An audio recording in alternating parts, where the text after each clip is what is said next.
नमस्कार जय जगन्नाथ मु आपण मानक स्वागत करुच्ची मोर आउ एक छोट मिनी ब्लॉग रे। तो ये मु रोसे घर को आसी जाइली लंच तैयारी करने पाई। आज हजबैंड को डिमांड रे बनूला कढ़ी पकोड़ा।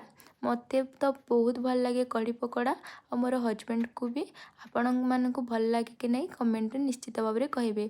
पकोड़ा बनवाई एठारे मु किछि बेसन नहीं जाइली से किछि कटा प्याज और सब हलदी लंका गुंडा सब एवं बेकिंग सोडा किछि दे देइतिली एवं से पानी दे भल भाव में गोले नहीं या गरम तेल रे प्रथमे भल भाव में छाणी नेबा।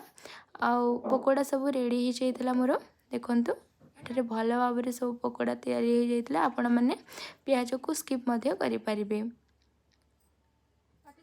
एवं मु कढ़ी प्रस्तुत पाई से तेल रे किछि पंचफुटण देइतिली भृसंग पत्र एवं दही बेसन को भल भाव में गोलिकी दे देइतिली। कढ़ी फुटेबा परे से सब पकोड़ा को दे देइतिली। रेडी हो जाइतिला मोर कढ़ी पकोड़ा। तापर सब बासन को धुआ धुई कर देइतिली। बासन धोई सारिबा परे सब कपड़ा को मध्य फोल्ड कर देइतिली और रेस्ट करबा पई चली जाइतिली। जय जगन्नाथ। देखाबा आउ एक मिनी ब्लॉग रे।